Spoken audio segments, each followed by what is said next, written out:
By the time you see this, I'm sure your news feed would have been filled with all the latest Jaguar news. And it won't be the fact that this is the P450, Jaguar's last, according to them, V8 supercharged car. In fact, Jaguar's going full electric and they've done a complete rebrand. So we've got a lot to talk about. Just look at, in my opinion, what has to be one of the most perfectly proportioned cars ever made.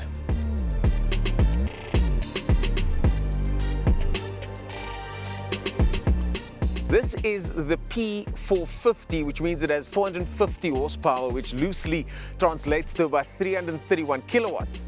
It's got a V8 supercharged engine under that bonnet, and it's the 75 edition, which is a homage to Jaguar's time on this planet and the last of its kind.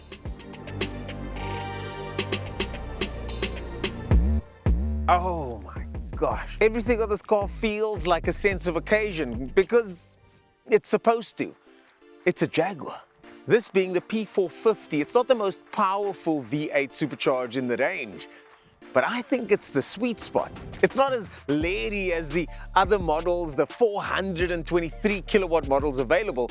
And incidentally, these updated models do have some extra noise reduction. But that doesn't mean that this Jaguar's lost its claws. No, no, no. There's still plenty growl left over here. It's got the new spec 20-inch wheels on this model, and then, of course, the new design in front, which has been around for a little while, but it doesn't look old. In fact, it looks very, very modern, and it's almost as if this was what this car was supposed to look like all along.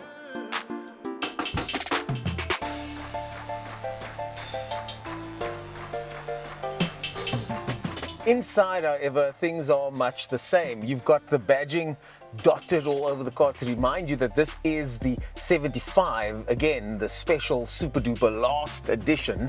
When I look at the interior of this car, it looks almost exactly the same as the older versions. You do now get Apple CarPlay on here, but it's wired. And you've got a rear view camera, which is low resolution.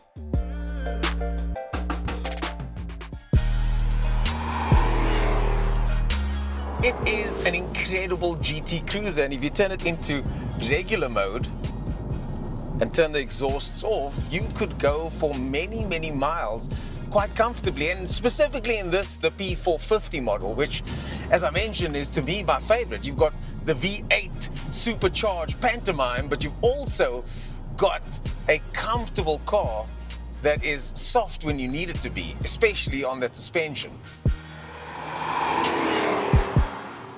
Let's talk about pricing. This one goes for about 2.2 million rand all in, which is a heck of a lot of money for a car that's been designed and been around since 2013. Interestingly, this is one of the few cars where I prefer it in four-wheel drive.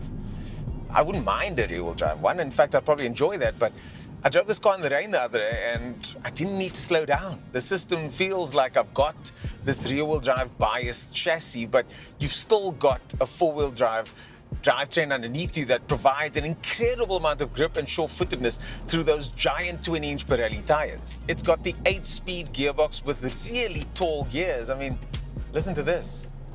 That's first gear. That's second. That's third. Still third, still third, still third, and there's fourth. I'm a little biased.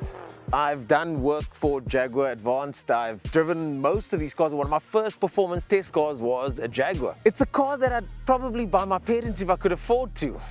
And if you want my advice, buy a Jaguar, petrol, and ideally supercharged.